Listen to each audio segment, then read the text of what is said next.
Lead starting the fourth quarter, but it disappeared thanks to that man, number 15 of the Pistons. Vinnie Johnson scored 22 points in the quarter. The Pistons go on to beat the Celtics and tie the series at 2 wins each. Vinnie, you were unconscious in that fourth quarter. Did you ever have one like that before in your life? Never professionally, but once in college when I was a junior at Baylor University, I had 45 points, and I think I scored something like 26 points in the second half. Other than that, that was the greatest game I ever played in my life. It's got to be a great feeling for you to know that you just want the ball, and every time you touch it, you're going to knock it down. Yeah, it's a great feeling, you know, when you're feeling it, you know, you feel like you can't miss. Coming up now, Game 5 tonight at the Garden. WBZ TV4 presents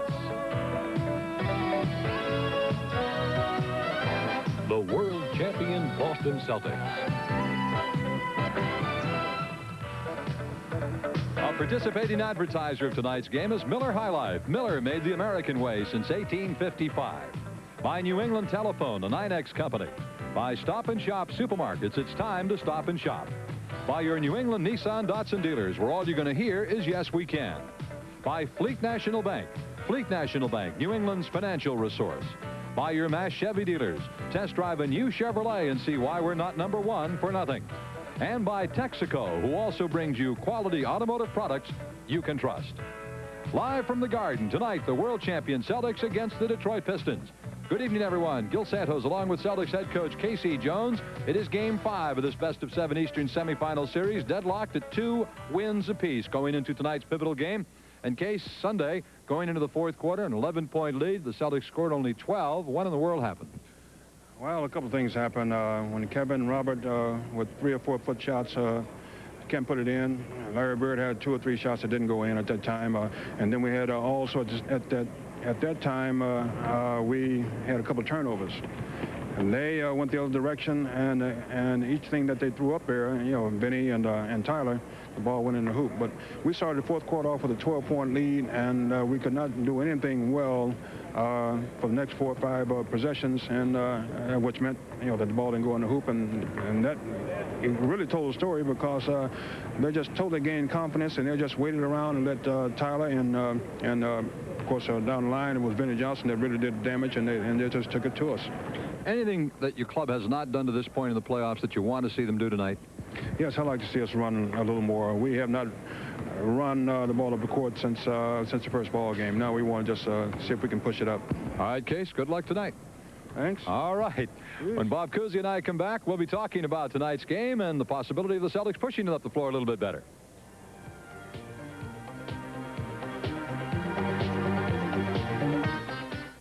Good evening once again, everyone. Gil Santos and Bob Cousy at the Garden. Game 5, Celtics and Pistons tied at 2 victories apiece.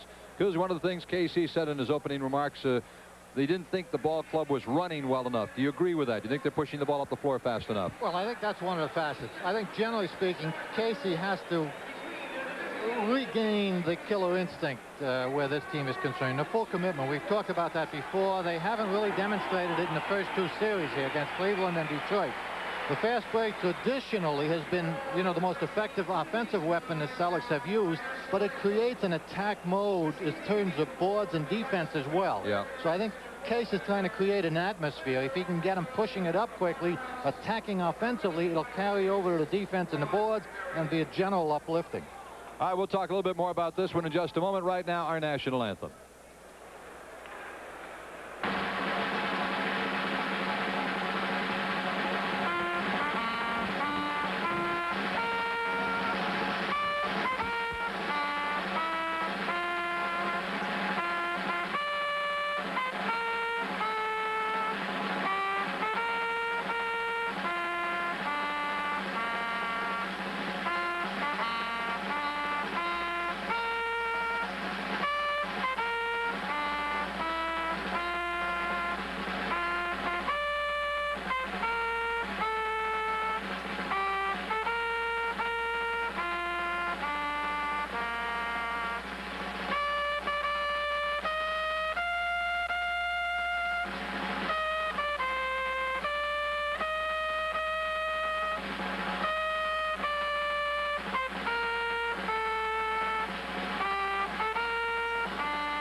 Our national anthem by Bill and Bo Winokur.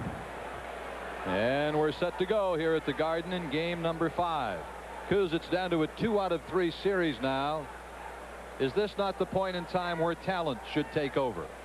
Well, you know, based on what we said a moment ago, Gil, this is what you would have expected throughout this series, especially with the Celtics taking the first 2 games.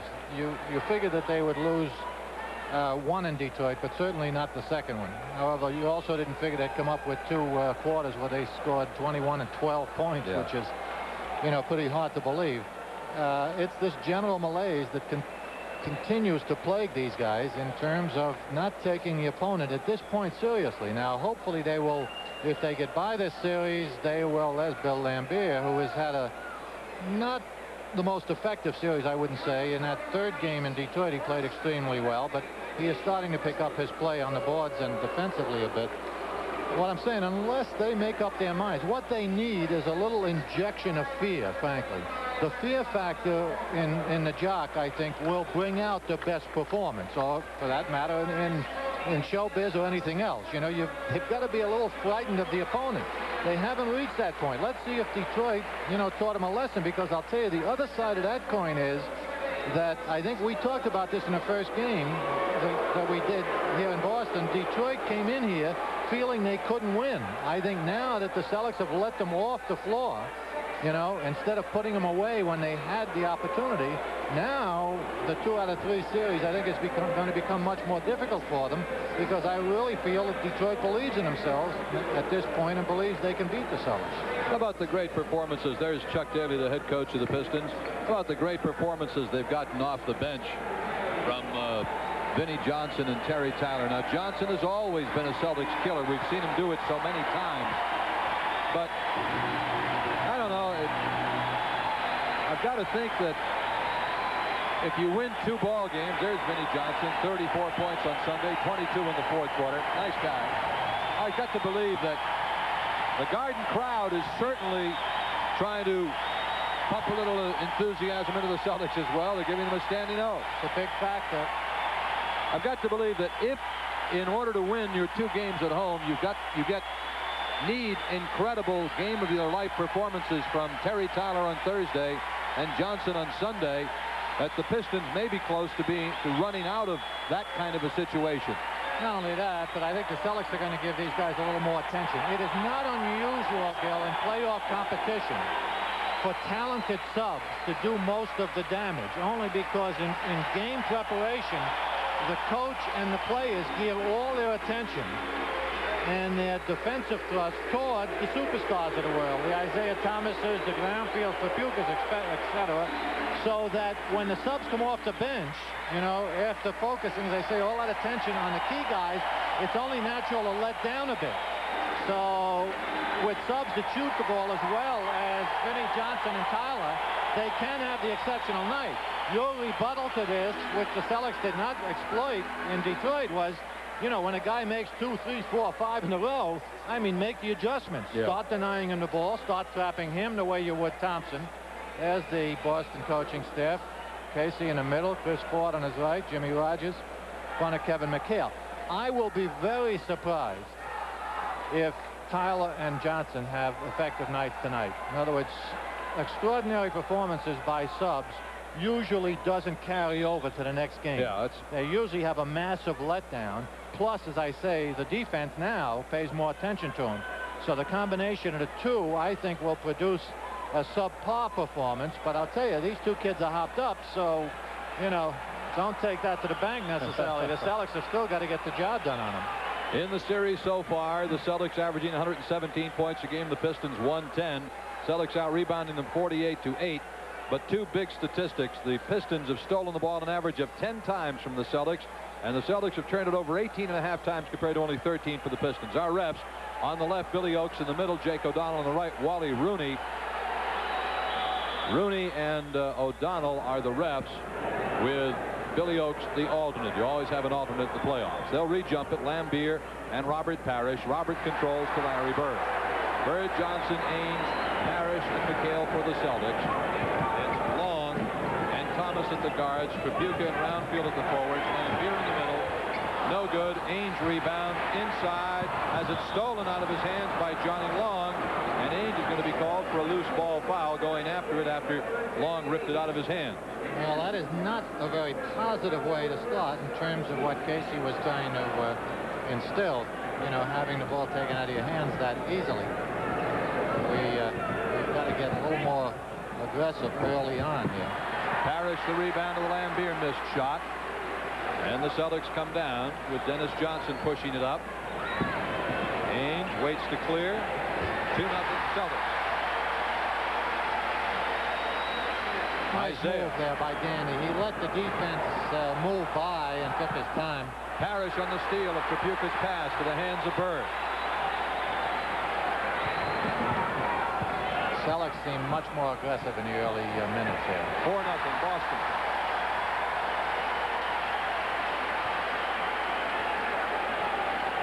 Thomas nearly traveled with it on that last trip up the court. Here's Isaiah, averaging 14.5 points a game. Also has 11 steals. Celtics have had some success in doubling up on Thomas. He's done well. He's averaged 23 in the playoffs, only 21 for the season, so he's above his average, but he hasn't broken loose. He hasn't controlled. McHale beats the double team. Basket won't drop for him, but he is fouled by Isaiah Thomas. You may notice Isaiah wearing number 42 tonight instead of his regular number 11. They've lost the uniform or something. There's the trap inside. A little late getting there. They give Kevin a lot of time to operate. The Celtics have said that this is one of the areas of the game that they want to focus on early in the game, going inside to Robert and McHale both. They did it very effectively in the first game and then kind of wandered away from it. In the 4 games against the Pistons so far, McHale is averaging 23.5 points, 10.5 rebounds, and leads the team with 7 block shots. Gets them both, and the Celtics lead 6-2. We've played a minute and a half here at the Garden. This, of course, pivotal game in this series. Look like they want to isolate Isaiah, by the way. Lambier got to be loose ball foul as he sent Bird careening to the floor. It is a loose ball foul on 6'11", 245-pound Bill Lambier. Watch him come over the top in this one. There's Isaiah blowing by Danny on the isolation. They're going to have to send someone over there to give Danny some help, and Danny's going to have to push him into the middle where help is a little closer by. Celtics getting the ball cleanly to McHale. They leave Ainge open for an 18-footer. Roundfield gets the rebound, and Isaiah comes back in a hurry. Tripucka. Johnny Long. Rebound Parrish. Robert has been a tiger on the board so far.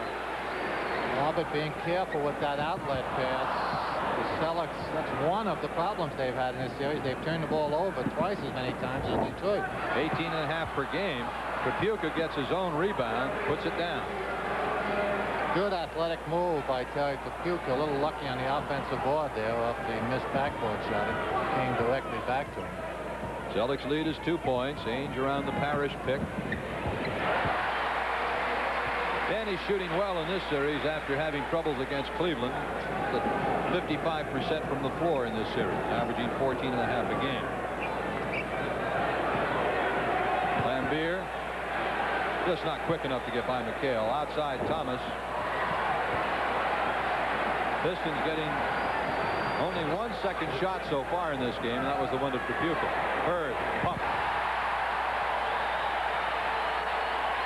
10-4 Celtics. I'd watch that matchup up, not obviously because of Bird, but Tripucka had a lot of things to say between the 2 games about the defensive job he was doing on Bird, and specifically that what he was giving him was the outside shot, which we just saw Bird make. He was not allowing him to drive by him. He wasn't going for the fakes that Bird uses so effectively, and as a result, he was giving him theoretically, you know, the worst shot that he can give Bird, which is this outside shot. Although when Bird has the hot hand, he shoots that like a layup anyway. Yeah. So, but this, you know, Tripucka has worked very hard defensively, and this may have affected his offensive output because he hasn't been as effective in this series as he normally is. He's averaging 12 points a game against the Celtics in this series. So far, Celtics are 4 of 6 from the floor, 4 rebounds, 2 turnovers. Detroit 2 out of 7, 2 rebounds, 1 turnover. Here's their stem winder, Isaiah Thomas. Now Lambier outside again. Dennis Johnson in a hurry. Nice. Great change of pace there by Johnson. Little change of pace, and then the big step through the Detroit trap cleared him for not a close shot, but not an easy one. You know, that when you're moving on to the basket and you don't have the backboard to use, that becomes a difficult shot in basketball. Basket count. Basket counts. Danny Ainge has picked up his second personal foul. And Wally Rooney gives Thomas the benefit of the doubt on the continuity on that play. The whistle seemed to have blown. Listen for it now. It's blown about there. Well, in this series, Isaiah's averaging 14.5 points a game to go with 5.5 rebounds, 12 assists, and he leads both teams with 11 steals. He has not shot well at the foul line. 12-6 Celtics. Bird over Tripucka. 14-6 Celtics. As he hit that one, Larry pointed at Tripucka and said, "There's two more." Yeah, I think it's going to be a little bit of a get-even night for Larry Bird. Obviously, he's been stung long from outside. That's his shot. He's hit it very well in this series. Dennis Johnson. I'm sure Bird is anxious to make up a little bit. Charge on Johnson. Well, Dennis has been trying to take it inside. That time the defense closed up. Yeah, I'm sure Bird feels, you know, the sting of those two last quarter performances, and going to be anxious to make up for it. Round field a miss. Bird the rebound. Detroit with no second shots here so far. Bird in and out on that one, but we've got a foul on Kelly Tripucka, and Larry Bird will shoot two. Not only no second shots, but Detroit predominantly been going outside again. They've made no attempt to go in the round field. Lambier is not an inside threat other than the offensive board. Generally, round field provides whatever inside threat they might have with this lineup, and they simply have not made any attempt to go inside to him. They did in the second game, and he was very effective. That's the game he had the 28 in, I think. So he can produce inside, but you know, when the pace of the game is this fast, it doesn't allow the inside men, you know, to gain the position, and it doesn't allow you to exploit that advantage. Rebounding so far, the Celtics a 7-2 edge in rebounds in the first quarter of this game. We're at the 7.5-minute mark. Long three-point shot. Hey, they've got some guys from outside who can really fill it up. 16-10 is the score. Stolen by John Long. Right out of the hands of McHale. 2-on-2. Long. Good job. Good job. Again, Detroit simply being a little more aggressive than the Celtics. That time stripping McHale and then taking it all the way back. Well, I'll tell you, Johnson really went strong to the basket on that move to make it an 18-12 ball game. Round field at the other end. Now, other than that fast break layup, that's the first inside hoop that Detroit has gotten. Cedric Maxwell getting set to come in for the Celtics. Bird posts up Tripucka. Ball is deflected. Parrish rips it away. McHale has it deflected. Blocked by Dan Roundfield. Outstanding defensive play by Roundfield. Isaiah back behind the three-point arc, and now Tripucka straight on. Gets the good bounce, and it's suddenly a two-point ball game. I'll tell you, Detroit's not going to lay down and let it happen. Celtics are going to have to earn it. 18-16 Boston. 6 minutes and 10 seconds to play here in the first quarter.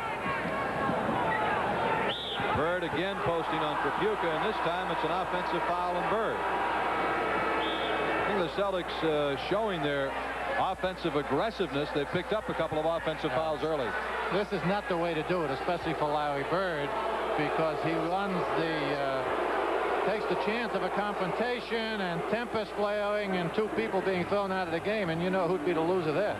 6:09 to go in the first quarter. The Celtics are up by a pair. Telecast is presented by authority of the Boston Celtics and WBZ TV Sports, intended for the private use of our audience. Any rebroadcast or other use of this telecast without the express written consent of the Boston Celtics Basketball Club and WBZ TV is prohibited. Neither team, let's see, the Celtics do make a change. Parrish comes out. Maxwell moves in at forward.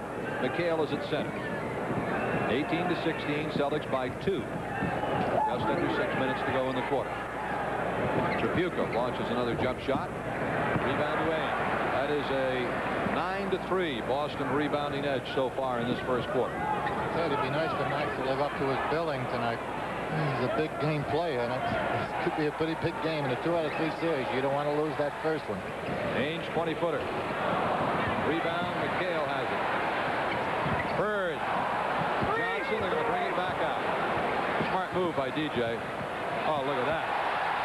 DJ's taking it inside. The important thing about the last 2 hoops he's gotten, he didn't let that offensive foul frighten him into not doing it any longer. He continues to bring it into the muscle. It'll be Detroit ball that went off the Celtics with 19 seconds on the shot clock. And Dan Roundfield to put it in play for the Pistons. Isaiah. Ainge, remember, has picked up 2 quick fouls. John Long. Maxwell the rebound. Celtics leading by 4. Great pass by Dennis Johnson to Bird. The turnaround. Outstanding pass, just threaded it through. Yeah. Impossible for the defense to prepare for that one. 3-point shot by Long. John Long cuts the Celtic lead back to 3 points. 4:45 left in the quarter. Old Long started this way in the first game. Loose ball foul Celtics. It'll be the 3rd team foul. It's on Cedric Maxwell. Celtics have 3. The Pistons have 3. The limit is 4, and then you get 2 shots. Lambier outside. That's Lambier's shot. You've got to find him quicker. He's a big, slow guy who doesn't put it to the floor that well. There's no reason in the world to give him an 18-footer. 1-point Boston lead now. Bird's 3-point shot doesn't go, and here comes Isaiah Thomas. Long again, feels it. Not this time. McHale the rebound. Bounce pass through traffic by Ainge. Johnson, baseline.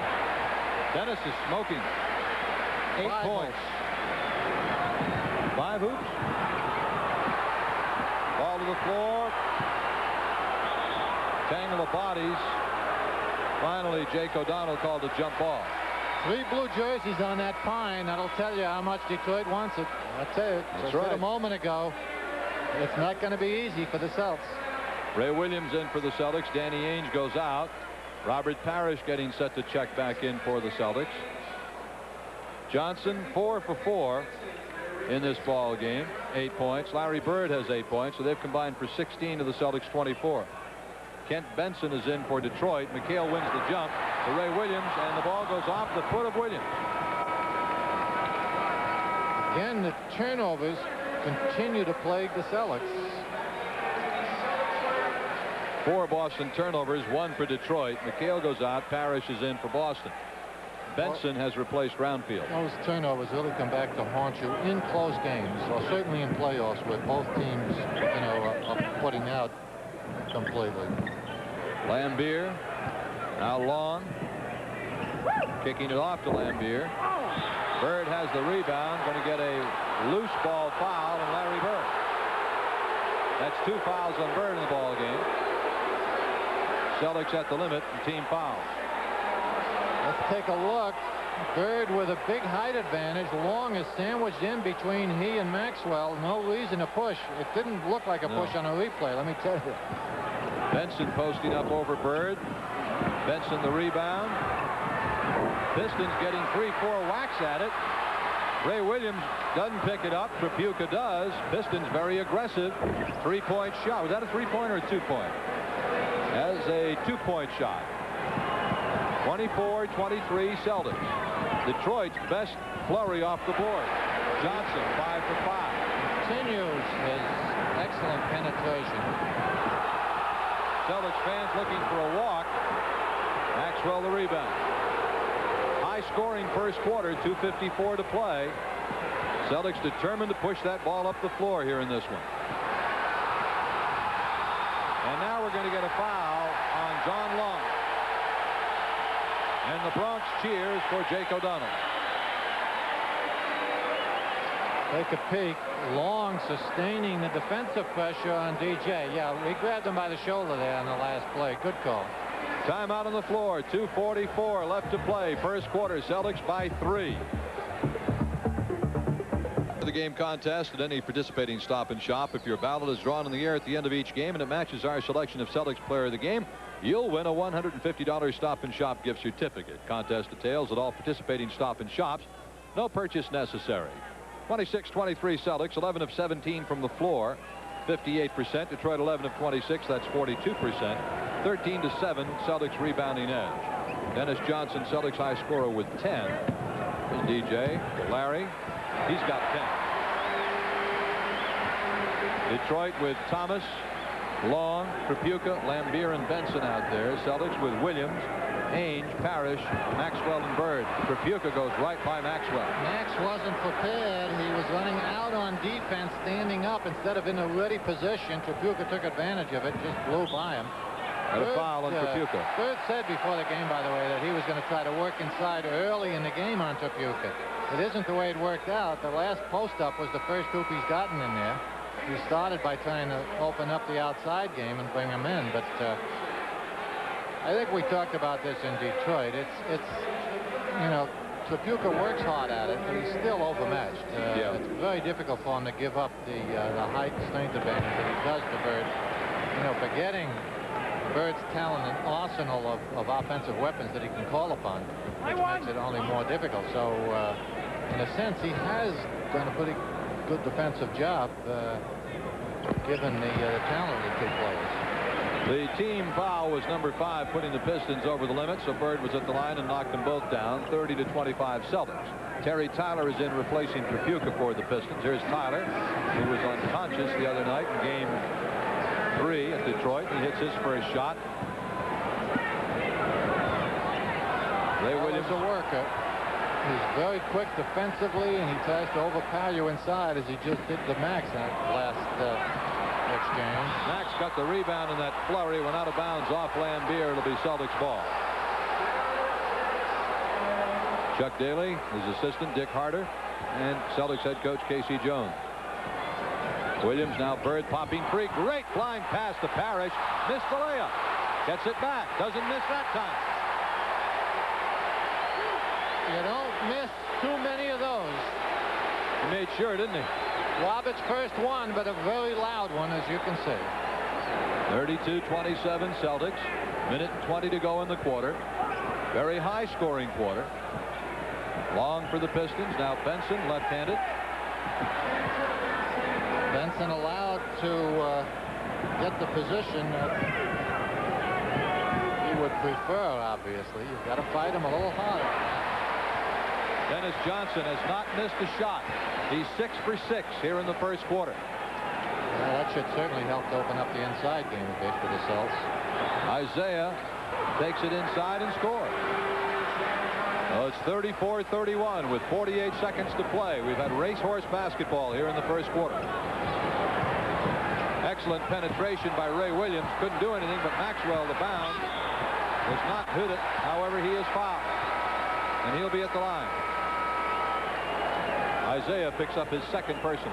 Nice job by Maxwell on that offensive board. There's the Williams off-balance shot. Max reacts to it immediately. A few fakes amongst the blue shirts. Produces a shot, and a foul, but not a basket. Give the foul to 41 Tyler, not 42 Thomas. So Terry Tyler picks up the foul. Maxwell will shoot 2. Wedman is in for the Celtics, and Bird is sitting down. 37 seconds left in the quarter. Cedric makes it a 35-31 ball game. That's Earl Curitan for Detroit, replacing Bill Lambier, and Vinnie Johnson has replaced John Long. 2 free throws for Maxwell. 36-30 Celtics, 8 of 8 from the line here in the first quarter. Well, he continues to show good confidence in his bench. Curitan at the long offensive rebound puts it back up over Robert Parrish. And they've certainly come through for him. Yes. You know what? They've outscored the Celtic bench by, what, 100 let's see, 159 to 83 or something like that. 155 to 89. A little deceptive because they've gotten a lot more playing time.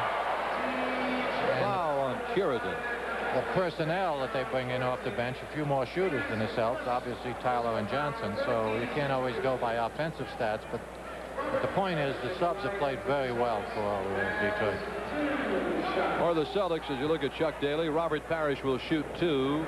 The foul was committed by Earl Curidan.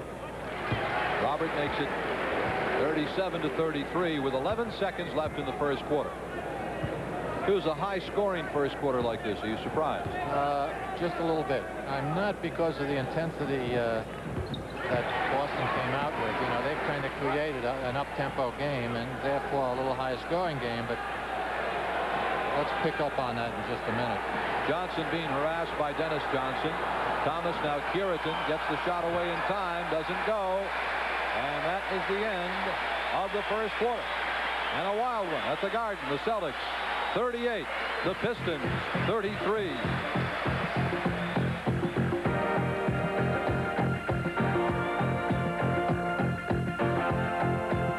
TV's contractual arrangement with the Celtics for this telecast. The announcers for this game have been selected by station WBZ-TV, subject to approval of the Boston Celtics Basketball Club. Gil Santos and Bob Cousy at the Garden. Celtics 14 of 24, 56%, 10 of 10 at the line, out rebounding Detroit 15 to 8. It was a very high scoring first quarter. I know you wanted to talk about that. Well, just a little surprise.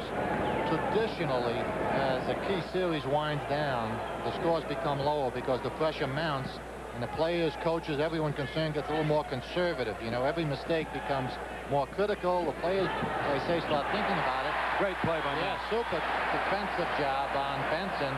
They were trying to go inside that time, and Max run it well. Wedman. Good job. Both ends. Cedric Maxwell, great defensive play. Wedman burying the open shot. I think this is exactly what Casey was trying to avoid. He didn't want a low-scoring game with the, attack mode that we talked about on top. He wants an up-tempo game because he knows his team is sky-high for this. Vinnie Johnson remains on fire as he was on Sunday. His first shot goes down for him. I tell you, he put on quite a show in Detroit on Sunday. He's about as effective a third guard as there is in the league, really, because, he's a shooting guard, but he'll give you a lot of defense, and for his size, he's a pretty good court man. Earl Curidan just stripping the ball out of Robert Parrish's hands. Fast break to Benson, loses it. Boston ball coming back. Celtics lucked out. Good pass by Isaiah. He led Benson very well down floor, stretched him out, but the big guy couldn't hold on to it. Pretty difficult for a man that size to make that play. Celtics have Johnson, Williams, Parrish, Maxwell, and Wedman out there. Johnson, his first missed shot of the game. Wedman the steal at the other end. Celtics playing a little more alertly tonight, Coos, than they were in the last two games in Detroit.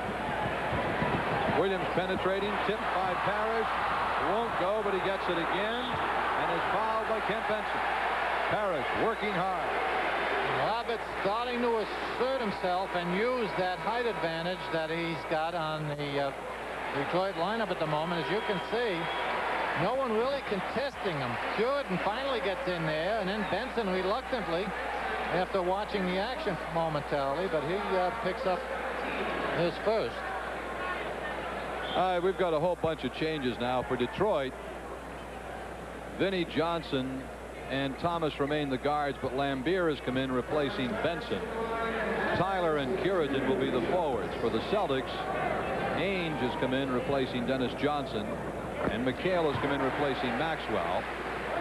It'll be Ainge and Ray Williams at the guards, Wedman and McHale at the forwards, Parrish in the middle. Bird is waiting to come in as well. Equals the Celtics' biggest lead, 7 points, 42-35. 10:15 to go here in the first half. Celtics have led right since Jump Street. I'd say the way they dominated the first quarter, they deserved more than a 5-point lead. Yeah. Because they shot it very well, 56%. Boards, they dominated completely. Gave very few second efforts. And were 10 for 10 from the line, so they took the offense into the basket very effectively. Williams on on the miss. Vinnie Johnson in the other direction for Detroit. Puritan low. Going to get a loose ball foul, I believe, on Kevin McHale. Well, Tyler's applauding the play, so you know it didn't go against him. There aren't too many players that applaud fouls against them. This is the guy that's got to get some playing time, in my opinion, in this series. I tell you, the biggest asset you can have in the playoffs is defensive stability, and that's what Buckner contributes. A 20-second timeout has been taken by Detroit. 20-second timeout here. The Celtics lineup will now read Buckner and Ainge at the guards, Wedman and Bird at the forwards, McHale at center. There's the Detroit huddle. Cuz, do you think KC is bringing Buckner in to go to work on I assume Vinnie that's Johnson? a technical case. He's been complaining, I think, about the last foul. Now he goes over to the alternate, Billy Oakes, to plead his case. Jake O'Donnell, I believe, called a technical on this. I don't think Oakes really listened to him, do you? Well, the antennas were not up, or if they were up, they were not receiving. They sure weren't. However, those pleas usually fall on pretty deaf ears. Casey, not a demonstrative coach, so you know when he gets upset, there's usually a pretty good reason for it. Well, Case looked a little more stunned than anything else. And then O'Donnell hit him with a tee. I think what he was saying is Tyler was the man who was behind, you know, so how did McHale pick up the foul if he had the inside position? Thomas makes the free throw. That's the technical foul shot. Now Terry Tyler will shoot the 2 foul shots fouled in the act of shooting by Kevin McHale. Terry Tyler averaging 11.8 points per game in the playoffs against the Celtics. Of course, his high was on Thursday when he scored 16 in the 4th quarter. The Pistons, by the way, in this series have taken 19 fewer free throws than the Celtics. That's 5 per game, and they've been hitting at 11% less of a clip, so the Celtics have a big edge at the free throw line in this series so far. Well, certainly the first quarter reflected that. Celtics 10 for 10, Pistons 0 for 1, which means that the Pistons, as we were saying, are going outside for their shot. Wow. Air ball by Buckner. Pistons can move within a pair. Quinn's thinking about that shot, and you know Detroit's going to exploit it. They swing it to the open man, Tyler.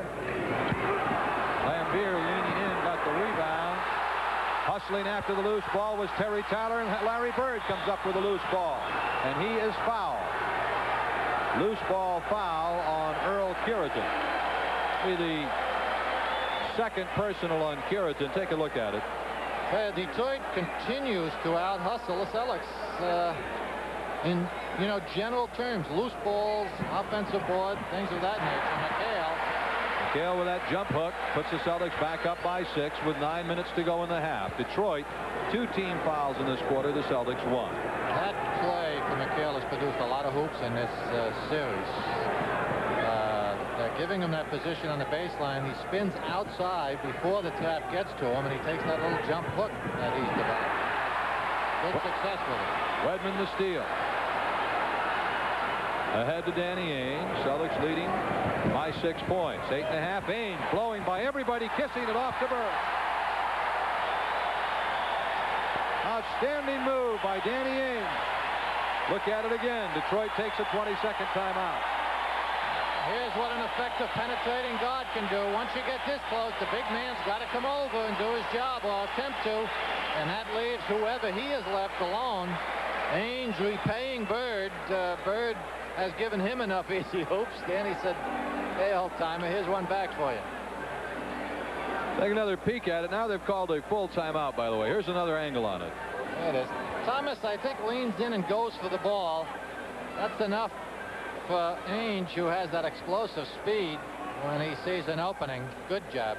All right, 8:25 to go in the half. It is the Celtics by 8 points. Back in, Tyler hit a little inside hoop for the Pistons to make it 46-40, and the Celtics are back with it. Dennis Johnson back in, replacing Buckner. Isaiah Thomas goes out for Detroit. Bird springs free. And we have, should be an illegal defense. It is. Tyler was the one in the paint not playing anybody. So that's the first illegal defense of the game. First one is a warning. Second one is a technical. Chuck Daly. Tell you, if that 24-second clock gets down to 19 or 20, just about every time down, you've got an illegal defense going, because the longer they take to set it up. Redmond, nice penetrating move. The longer you take to set up that half-court offense, the more and more that defense collapses, and you can make that call. All right, Vinnie Johnson for the Pistons, lofting it to Tyler, and he traveled with it. There's one thing about the fourth quarter of Sunday's game. The Celtics offense was very scattered and stagnant. Just didn't do anything right. Offense tonight flowing very, very well so far. You know, there was a lot of talk about the job Tyler and Vinnie Johnson did in those two games in Detroit, and deservedly so in the last quarter. But the problem, wow, Jewett in quick hands strips Bird. That doesn't happen often. The problem with the Celtics was not defense. Vinnie Johnson with a quick one. It was their offense. Their offense became completely stagnant and non-existent in the last quarter. Very exceptional for the Celtics. Ball tipped away by Curitan again. Johnson back for the Pistons. They're within 6. Johnson hits another one. Again, the turnovers, the carelessness with the ball continues to plague the Celtics. And now the Celtics want a timeout. So just as quickly as their offense was looking nice and smooth, all of a sudden it's coming unglued. Yes. 6:39 to go. First half. Celtics lead is cut back down to 4. What? Vinnie Johnson Sunday was 16 of 21. Tonight he's 3 for 4, so he's shooting 78% against the Celtics the last 2 games. 19 for 25. Bird looking for McHale. And Beard doing a pretty good job posting up. That's what you've got to do, the lob pass. Fouled by John Long. But the support defense for Detroit got down there in a hurry to help Lambert. Take a look. And, well, there's the Dennis penetration. And Long just got him from behind. I think that's the second one on Long. Second on Long, third on Detroit as a team. You know, in terms of those turnovers, when a team continues to hustle defensively, as Detroit has done in the last 2 or 3 games here, you've got to respect it. I mean, it's going to create it, so you have to match, you know, their defensive aggressiveness with a more alert, careful attitude as far as the ball is concerned. If you get complacent when a team's hustling defensively, they're going to create those turnovers. Long gets himself into trouble. Johnson does, and we're going to get a jump ball. Dennis Johnson tied up Vinnie Johnson. Good team Talk defense about there. alertness. Yeah, Danny's got him trapped in a corner. DJ senses it immediately and comes in, uses his height, and ties up Vinnie Johnson, 6'2". Johnson and Johnson to jump. And John Long has it. Little hook pass into Dan Roundfield. Basket scores, and he is fouled. Only a second hoop, but all Roundfield requires your complete and sustained attention, because he can do a lot of damage in a hurry. Foul on McHale. That was a nice feed by John Long as well. Detroit has been playing together with more unselfishness during this series than at any time during the year. The playoffs brings the unselfish spirit out in the team, and this is also what's made it difficult for the Celtics. They remember how they played all year long, you know, usually one-on-one basketball. Now another turnover, just careless pass by Bird. Yes, it was. Now they're playing together. Roundfield can cut it to 1, and he does. 50-49. A moment ago, the Celtics were leading by 8. Matter of fact, 3 minutes ago, they were leading by 8 points. Now they're down to a 1-point lead. Bird has Roundfield on him. Johnson trying to post up Long. He does. Long rejects it. Nice defensive play. Well, that gets a player's attention when you try to lean in. But DJ's credit for, he came right back and stuffed it in. But when you try to lean into a guy that's playing you and you get it slammed in your face, you'll remember that for a while. Vinnie Johnson beating a double team that time. 52-51. Ainge comes through, and he is chopped by Johnson. It'll be the 4th team foul. That could be a factor in this half. The Celtics have only 2. Next foul by Detroit puts the Celtics at the line 1-1. Yeah, there's Ainge using the same penetration, a little bit of a high dribble.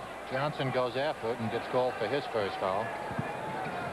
Bird, Celtics leading by 1, now by 3. If you're going to gamble on Bird, you better get a hand on it. Because once you go for the ball and allows him a path to the basket, it's going to be 2. Long the miss, McHale the rebound. Bird now has 16 points in the game. Ainge had Wedman ahead of the pack, and it was blocked by Lambier, who made a great play. Fine pursuit by the big man. I'll tell you, he looked like a 6'2 guard on that play. Not on that one, however. That one, he looked like a 6'11", 240-pounder with bad hands. But, boy, he did some job defensively on the play before that. Ainge will go to the line to shoot 2 here. There it is. Ainge with the lane of the basket takes it right into round field. That's what you've got to do with a shot blocker. Take it to him. Don't try to flare off the man to get the shot off. That's just what the shot blocker wants. If he's got the timing, he'll get a hand on it. Take it to him, kick him off balance. One more for Danny Ainge. Robert Parrish back in for the Celtics. He replaces Scott Wedman. Celtics are 16 of 16 at the foul line in the first half. Boston's lead back up to 5 points with 4.5 minutes to go in the half.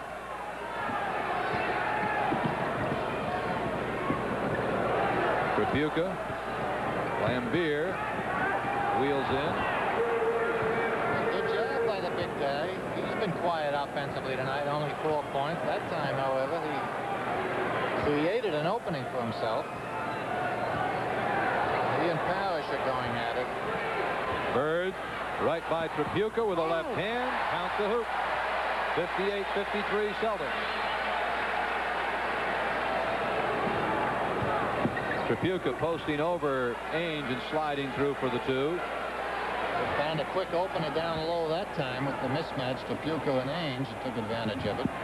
McHale over Roundfield. 3.5 minutes to go in the half. Celtics leading by 5 points. Their biggest lead has been 8. They have never trailed in this game.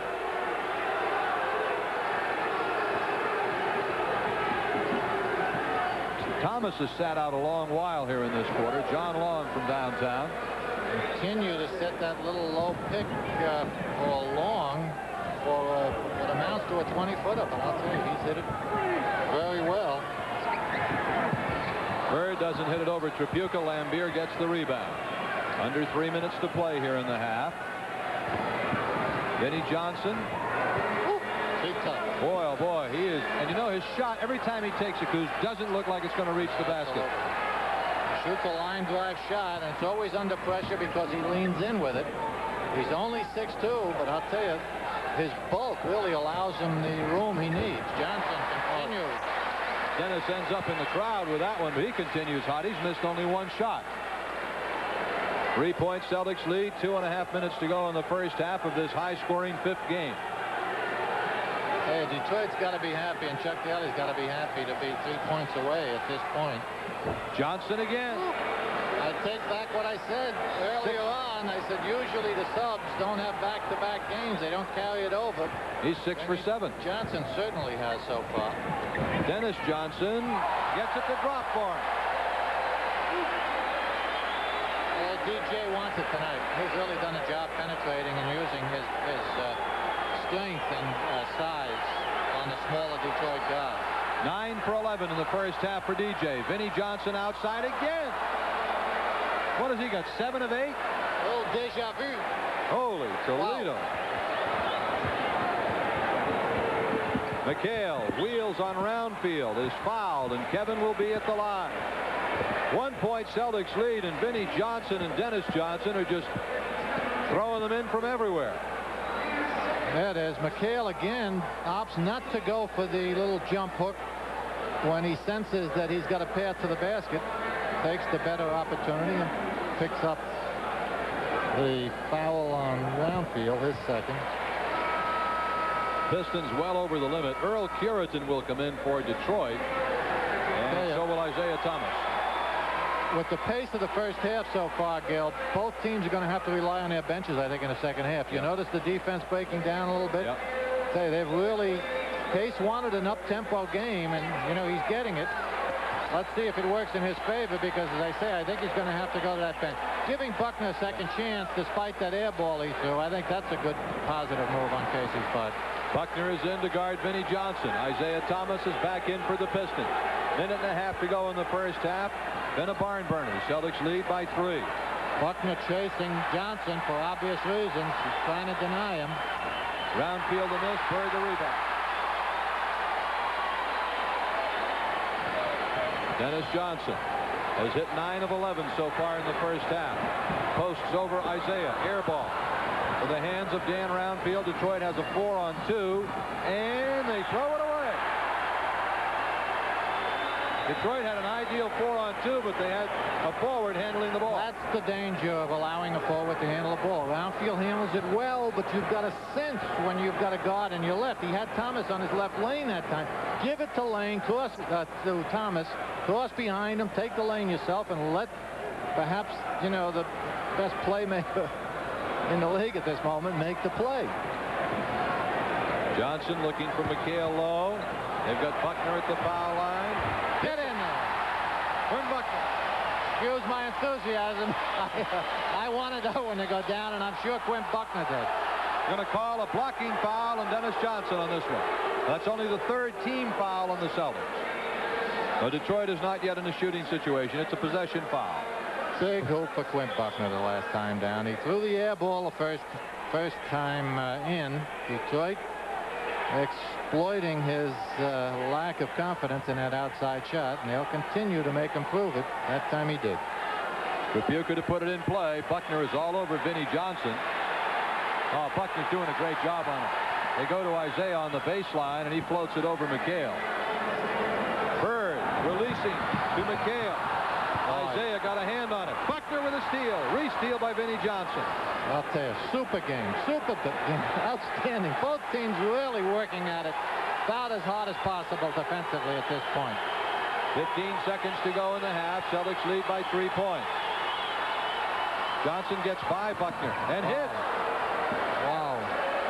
8 seconds to go in the half. Celtics lead by 1. Very high-scoring game. Johnson has it blocked by Thomas. Wow. Detroit's going to lead at the half. The basket does not count. Jake O'Donnell said no. The clock had gone off before Johnson took the shot. So the Celtics were within an eyelash of trailing at the half. Here it is. The red light is what signals it. The light was on. You can see it. No question. Good call by the official. Johnson had no way of knowing, really. He couldn't stop to look over his shoulder to check the clock. But Detroit's got to be pretty pleased to be 1 point down at the half. Indeed they do. A dynamite first half. Very high scoring at the end of one half of play. Celtics 68. The Pistons 67. How much the Garden? There's your score. The Celtics by 1 at halftime. A wild first half with 135 points scored between the two teams. Statistically, let's take a look at it. The Celtics in the first half, 25 of 44. There's Detroit's 31 of 54. Field goal percentages are up there. Celtics perfect at the line. 5 rebound edge. Any stat there jump out at you, Kuz? Well, only the fact that Boston dominated so clearly all the statistics in the first quarter, and that Detroit came back so aggressively and pretty much evened everything out. So, as we said on top, Detroit now believes they can win, and they've just taken their first lead. Their first lead of the game is a 1-point edge, 69 to 68. Thomas, Long, Lambier, Roundfield, and Tripucka against Ainge, Johnson, Parrish, McHale, and Bird. Bird had 18 in the first half. Dennis Johnson had 20. Bird the miss, rebound Lambier. Detroit was led by Vinnie Johnson with 16 points. Johnson in the last 2 games against the Celtics is 24 of 30. That's 84%. Bird wins the rebound battle. Another thing I want to touch on in just a moment, Kuz, the Celtics in the first half had only a combined 6 shots. Ainge with a left hand won't drop for him. Only a combined 6 shots attempted by McHale and Parrish. They've got to produce more than that inside. They've got to go to those two guys. They're both effective. They both have sort of a mismatch situation with Roundfield and Lambier. But this is the problem with an up-tempo game. The Celtics wanted it, they got it, but it does reduce the inside opportunities. Rebound into the hands of Ainge, and he is fouled by John Long. first Detroit foul of the second half. Do you think if the Celtics slow the pace down a little bit, they'll be able to pound it inside a little better? I think if the game remains close for a few minutes, that's going to happen by itself. You know, we theorized in the first half about what happens as the playoff games continue in a series like this and the pressure mounts, how teams become tentative. I think there's a good chance you're going to see that here in the second half. Both teams now realize the importance of this half of basketball. Bird. And I think you're going to see the shooting percentages for both teams go downhill. Loose ball foul on Larry Bird. Celtics have not scored in the first minute and a half of the third quarter here. In Detroit on Sunday, they went 7 minutes without a basket. And we have a whistle. Kick ball. It'll be Detroit ball. Bird's personal, by the way, his third of the game. Tripucka outside. Rebound right to Parrish. Here come the Celtics. Not a good shot by Kelly there. There was absolutely nothing happening. Ainge getting it to McHale, who leans in. Offense did not exactly flow there, but they got the hoop. Lambier. Johnson, the defensive play. Pulls up. Bingo. As so often happens, the careless pass, that time by Lambier, we saw the Celtics do it enough times in the first half, resulting in Detroit points, creates an opportunity and a momentum switch. Celtics back up by 3 points. Tripucka outside, knocks it down, and the Celtics lead is 1. Good swing of the ball that time by Detroit. They've done this more effectively in the playoffs. McHale missing the inside pop, the rebound. Isaiah behind the back. Nice dish off to Tripucka, and they missed the shot.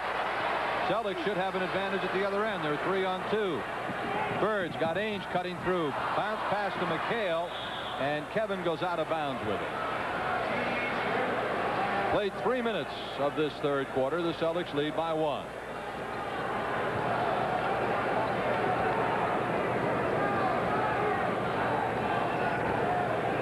They started off the game isolating Thomas on the right side 2 or 3 times and then went away from it. Isaiah puts the Pistons back up by 1. He has 9 points here in the ball game, and the Celtics ask for a timeout.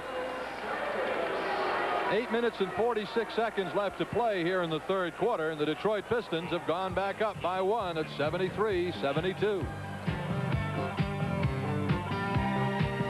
Celtics inbounding, trailing by a point with 8:45 to go in the third quarter.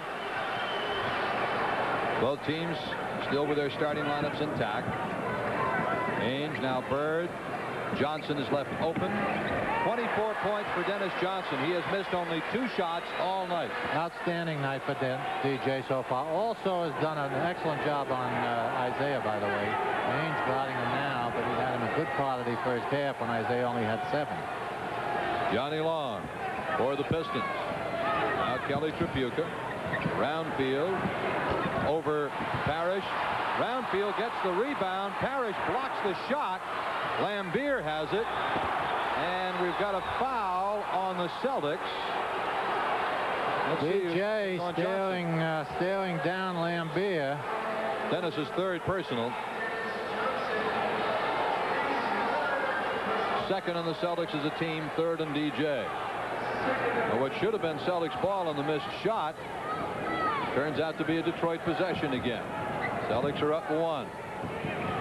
McHale picking up Thomas on the switch. Now Ainge switches off Lambier. Thomas 3-pointer. Parrish cannot win the battle, but he wins the war.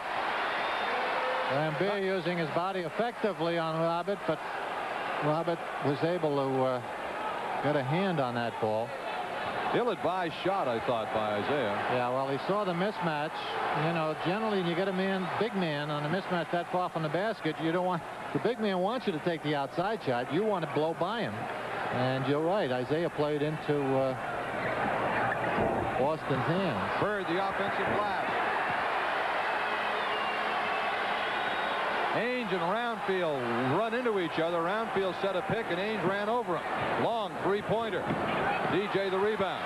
Detroit's last 2 shots have been 3-point shots. Other end. Bingo.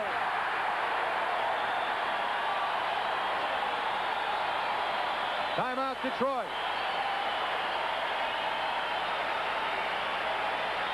Standing O at the Garden, it is the Celtics by 5 with 7 minutes to go in the third quarter.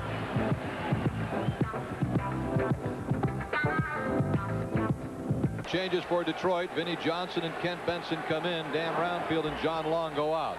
6-0 Celtics run in the last minute and a half has given them the lead by 5. You're going to take 3-pointers in the third quarter, boy. You better make them because it usually triggers a quick, fast break or two and a momentum change, and this is exactly what's happened on the part of the Celtics. Pass inside is tipped away and stolen by the Pistons. Detroit's Long and Thomas each took 3-point shots in that minute and a half span. Vinnie Johnson is fouled by Dennis Johnson. That is number 4 on DJ. And the Celtics continue to be careless with their passing. That time Bird throwing it into the pack. ML Carr will be coming in for the Celtics, replacing Dennis Johnson. Well, ML was quoted in the paper saying if they need a stopper, I'm available now. My knee feels better. Let's see if he can do the job on Vinnie Johnson. Well, this will make an interesting matchup.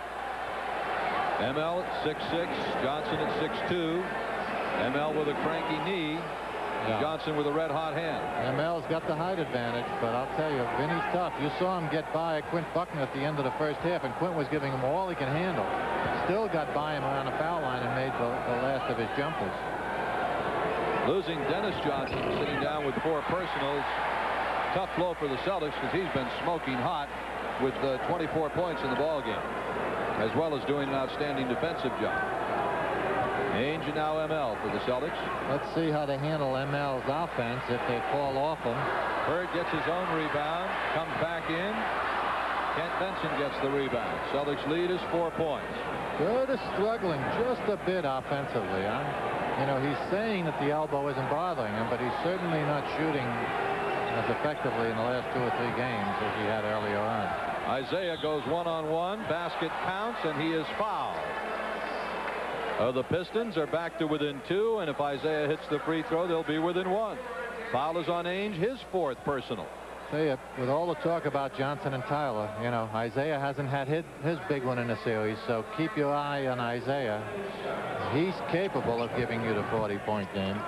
Now they change it and give Ainge 3 personal fouls and give the team 4 here in the third quarter. The Pistons have only 1. Celtics lead is a point on the 3-point play by Thomas. Celtics getting all they can handle by these Pistons, and a foul on Detroit. Be their 2nd team foul. It'll be a possession foul. It's on Kent Benson, his 3rd. All right, Celtics leading by 1. Trying to go inside to McHale. Ainge knocks down a 22-footer. 80-77. You're going to have to continue doing that. I don't think Detroit is going to give that inside position away very easily. Bill Laimbeer outside. Bird the rebound.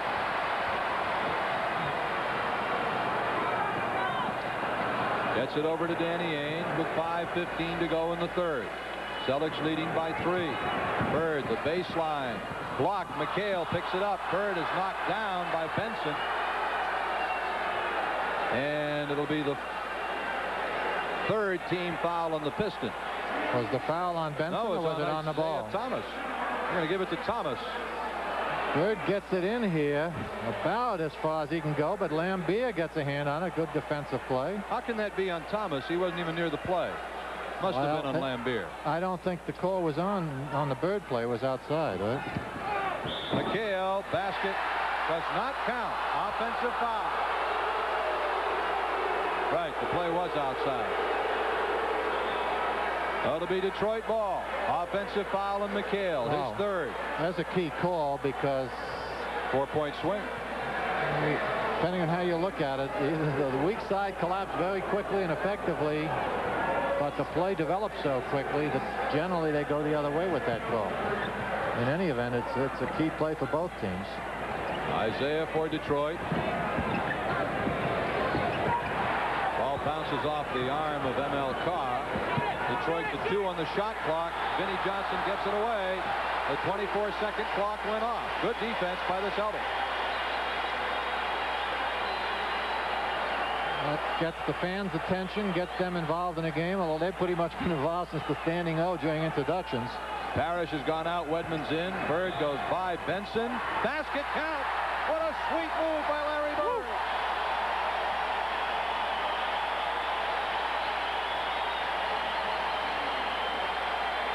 This is a play only the Larry Birds of the league can make.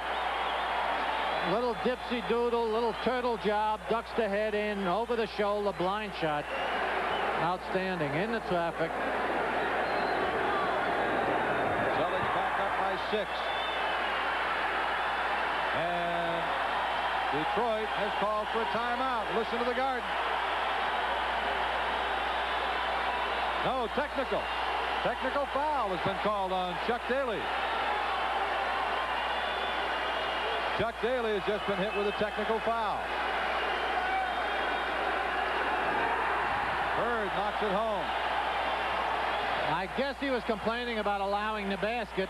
The foul was called baseline, although I'll tell you, he got the call the time before on McHale, on the McHale charge. So.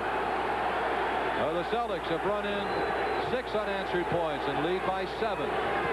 Vinnie Johnson loses the ball. Danny Ainge comes up with it. Bird, Wedman.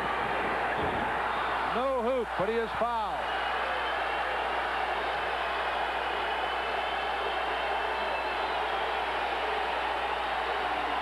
There's Isaiah picking up his 3rd personal.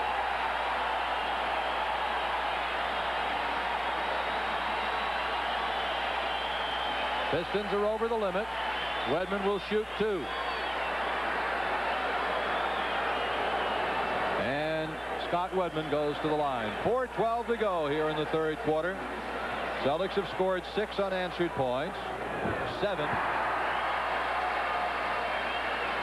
Tell you, this is the Detroit team that everyone was anticipating before the season in terms of their play. And everyone was predicting they were going to win their division handily.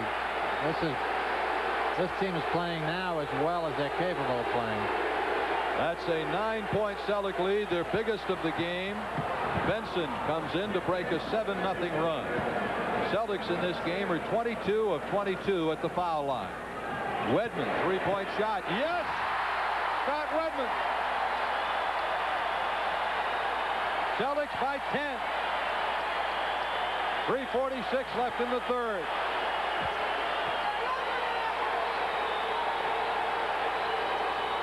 Isaiah. Ainge got a little piece of it, and a loose ball foul will be called on the Celtics on, I believe, M.L. Carr. Yes, it is M.L. There's the Isaiah drive. Good defense on the part of Danny Ainge, forcing him almost off the floor. Benson, well, really couldn't determine the foul on the replay. Evidently, it was on M.L. Carr. The offensive rebounding. Loose ball. The Celtics have put together a run here that has put them ahead by 9. Benson trying to cut it to 8. Does. Oh, it's 89-81 with 3.5 to go in the 3rd quarter. Celtics have done their job defensively in this quarter, Coos. They forced Detroit into some bad shots. ML posts up. Doesn't get it. Rebound, Vinnie Johnson. Yeah, all of this was triggered by those 2 3-pointers by Long, I think. You know, that broke the tempo that Detroit had established, except this kid Johnson continues to do it. They're all over him, but he still scores. I'll tell you, if there were any disbelievers or people thinking that Sunday's performance was a fluke, he certainly put that theory to bed, hasn't he? He has always played well against the Celtics. All the games that we've done, I can't remember him ever having a bad one. Pistons answer with 5 points in a row, and the Celtics lead is down to 5, 89-84. 3 minutes to go in the 3rd. Bird on the post-up turnaround. Doesn't get it. Rebound Lambier. Got Tripucka ahead of the field. And he is fouled by Wedman. Good play by Wedman. Yeah, good play by Wedman. Outstanding outlet by Lambier. We've told you often that fast breaks are triggered in this league by the outlet. Lambier got that ball out almost before he hit the ground after the defensive rebound off the Bird miss. Parrish will come in for the Celtics. And he will replace Larry Bird.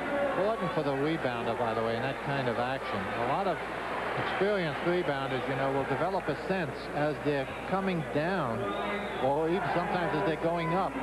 They're able to determine where their outlet people are positioned so that they can release the ball before they come down on the floor. And that second you save generally is what creates a successful break-in. One more for Kelly Tripucka. He gets it. So it's 89-85. And the Celtics, once 10-point lead, is shriveled down to 4. 2:50 left in the third. Detroit continues to fight back. Wedman finds NL, who goes inside, misses, tips and misses. Celtics had no one there for a rebound. Detroit had all 5 people around the glass. I tell you, very tough for ML to come in and this kind of pressure situation, you know, and function defensively and offensively. Vinnie Johnson finally misses a shot without having played. Wedman now to Ainge. Celtics need a hoop here to kind of break Detroit's momentum as they've come roaring back. Ainge got a mismatch with Benson on him. That means the big man has a little man. It's McHale with Thomas, and he doesn't hit it. A lid on the hoop for the Celtics right now. The offenses on both sides are playing a little fatigued at the moment. We told you the pace in the first half might produce some of this. The defense keeps working at it. Now Tripucka outside. Off the mark. ML fights for the rebound and wins it. Good job by Carr to get that rebound. Celtics need a basket. There it is. Detroit had put together a 6-0 run before that hoop by McHale. Good job by McHale, sensing that the defense was on the outside, turning immediately into the basket for the easy scoop. Isaiah misses. McHale the rebound. Celtics are 4-on-1. Wedman. Whoa! Is thrown to the floor by Isaiah Thomas.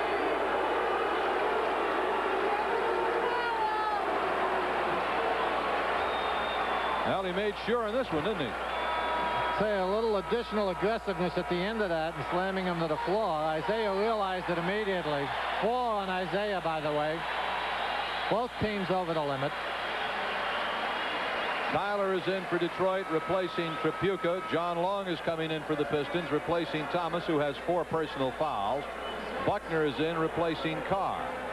So the teams are this way: Ainge, Buckner, Wedman, McHale, and Parrish against Johnson, Long, Lambier, Benson, and Tyler. Wedman with 2 shots.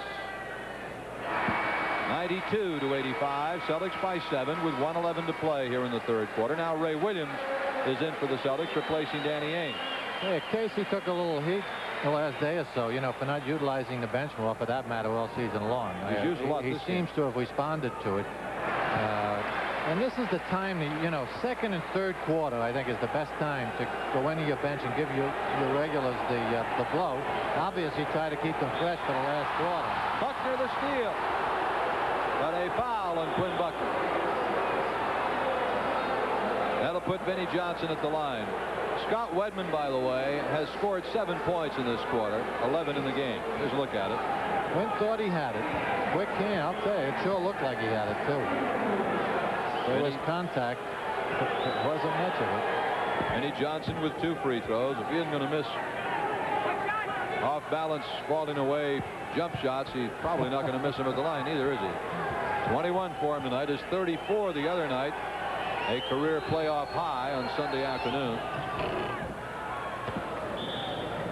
93-87. The Celtics with a 6-point lead. And the Celtics want a 22nd timeout with 1:03 left here in this third quarter. It has been a rousing game, Coos.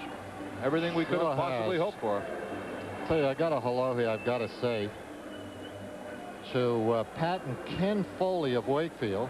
They had a young Celtic fan born, Sharon, recently. It's sent from our ace PR person for the Celtics. Nice lady, Susan Totten Ramolini. Thought I'd get that wrong, Susan, right? I'm impressed. Very good. 1:03 to go in the third quarter. The Celtics had surged on an 8-0 run to go ahead by 10 points at 89-79. Since then, the Pistons have closed it up. Third quarter shooting, reflecting exactly what you were saying at halftime, Coos. Celtics 9 of 21, 43%. Detroit 6 of 20, 30%. Yeah, but both teams taking fewer shots as well. Unless the game breaks open, I think that's going to continue to be reflected here in the last quarter. Down to 10 seconds on the shot clock. Buckner with Vinnie Johnson on him. Now Larry with 8 on the shot clock. Over Benson. That one's going to be off the mark. Laid up there by Ray Williams, no good, and Williams fouls Lambier. Boy, the Detroit continues to do a fine defensive job on Bird. Benson, you know, you look at him, Daly obviously upset at, I guess not at the official. He got the call. Must be addressing one of the players. They're sending that trap over to Bird very effectively and quickly, and it's causing some confusion now. He's not able to spot the open guy like he usually does. I don't know why, really, because he has seen this now almost since he became a super. You know, they do drop that strong guard over. Bird and Benson having a few words about each other.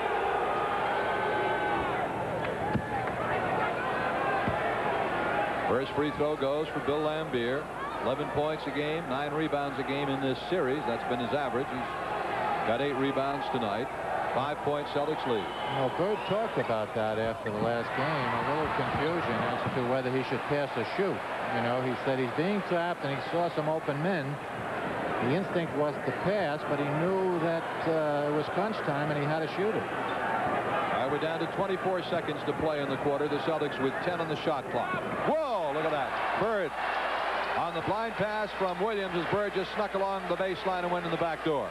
They've been using that play very effectively this year. He hides behind the pick, and generally he pops out. He gives it a little back door move, and that quick pass finds him for the layup.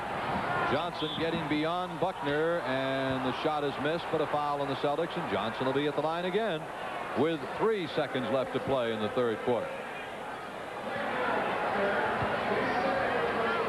Take another look at it. Buckner doing everything he could defensively, but right there got just a step close, and Johnson was able to go by him. A little crossover dribble did it for Johnson. Vinny hits the first of 2. One more shot for Vinnie Johnson. Celtics leading 95-89.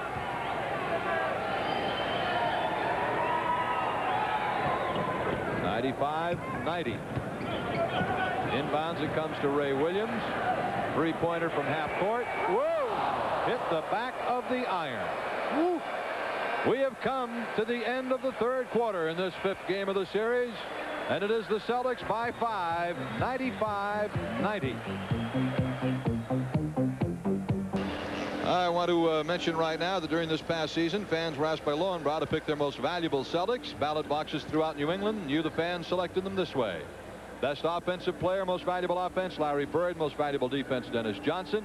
Off the bench, most important off the bench, Kevin McHale. Most improved all around, Danny Ainge. And most inspirational, ML Carr. And I agree with the fans on all of those selections, Coos. Why not? Yeah. Coos, a low-scoring third quarter, 27-23, the Celtics with the edge. I'll tell you, I think this is by far, from a technical standpoint, the best game that both teams have played. The defense up to now, they seem to be showing signs of fatigue towards the end of the first half, but they've picked it up in the third quarter. And, you know, you're waiting for them to collapse. They haven't done it. So both teams have played extremely well. Celtics have been a little careless on the with the ball, but as normally happens at this point, I think if the Celtics can get the first couple of hoops here and open up a little daylight, psychologically it'll be very helpful. No basket there. Earl Curidan committing the foul on Larry Bird before the shot. That'll be a possession foul. Celtics are 50% for the game so far. Here's another look at it. Yeah, Bird's so cute with this move. That shooting fake draws Curtin up, and then he just kind of leans in. Little pick and roll to Parrish. Can't do it any better than that. I tell you, you need good communication when you're guarding Bird. When he's using a pick or he ends up with 2 men on him, he knows always what to do, especially when it's a center and he can send him into the basket. Foul on Ray Williams. It'll be the on Ray, I believe his second. Yes, it is. Isaiah Thomas comes back in for Detroit, and he replaces Vinnie Johnson. There's Isaiah. So it'll be Isaiah and Long in the backcourt. Benson, Curitan, and Tyler up front. Celtics have Buckner, Williams, Bird, Parrish, and Wedman. They go inside to Curitan. Rebound by Wedman, but it bounces around. Benson picks it up, and we're going to get a Boston foul. Statistics through 3 quarters. The Celtics 34 of 68 from the floor, 50%. Detroit 37 of 74 from the floor, 50%. Celtics 35 rebounds. The Pistons 26. Detroit 13 turnovers. The Celtics 11. They had only 1 turnover in the 3rd quarter. The Celtics. So Detroit continues to scrap on that offensive board. Continue to scrap everywhere in this series. That's when it looked like they were dead. Tyler brought them to life in the 4th quarter of Game 3, and they've been a massive headache for the Celtics ever since. Bird trying to get around Benson. No basket. Foul out here on Kent Benson. Be the 2nd Detroit team foul of the 4th quarter, the 4th in the game on Benson. It is. Benson seems to be giving him baseline. Bird obliges. Quick rotation in the back by Isaiah. Isaiah continues to roam on defense. You've got to be constantly aware of him if he's not guarding you, because he's always dropping, looking to help out on the ball. Bird almost loses it. Instead goes over Benson and pucks it home. Dennis Johnson has come in for the Celtics, replacing Ray Williams. Bird giving the Celtics a 7-point lead. 10:45 to go in the game.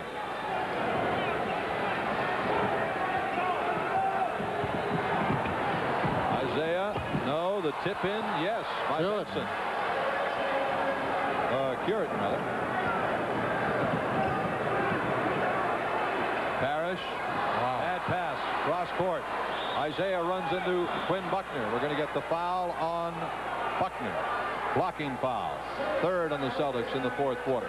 Celtics probably don't want to dig themselves into that penalty situation as quickly as they seem to here in the last quarter, because that obviously could play a role if the game slows down to a crawl and pretty much half-court offenses. They're going to want to be able to save some fouls. Isaiah brings the Pistons to within 3 with 10 minutes to play. 99-96. McHale back in. Wedman out for the Celtics. Bird along the baseline. Score the hoop. Used his body very effectively. Got the step along the baseline. As he picked up the defensive rotation, he leaned into the man to play. 30 points now for Larry Bird. Isaiah answers it. Woo. Talk about getting the good bounce, although that's that soft backspin that Isaiah puts on that shot. McHale over Benson. Bird, the offensive rebound, has it blocked, and a jump ball has been called. Bird working hard on that offensive board.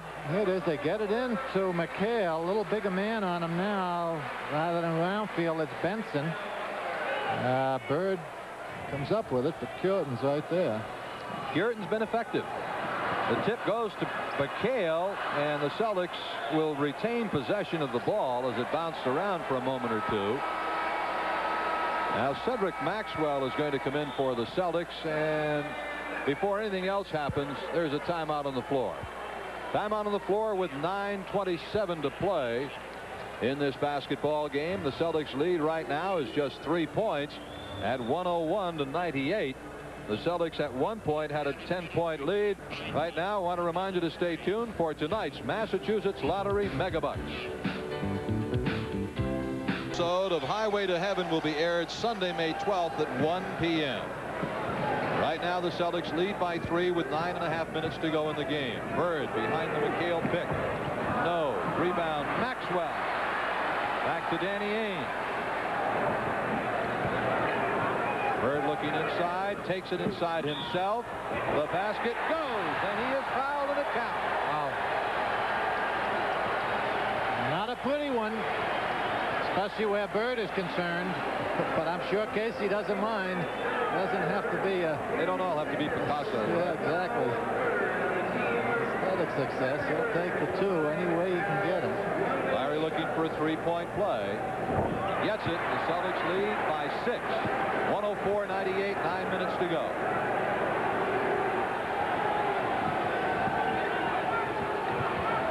Gary Tyler. Now Isaiah. Rocking chair weave. First time we've seen that from Detroit. Produces nothing but a 18-footer.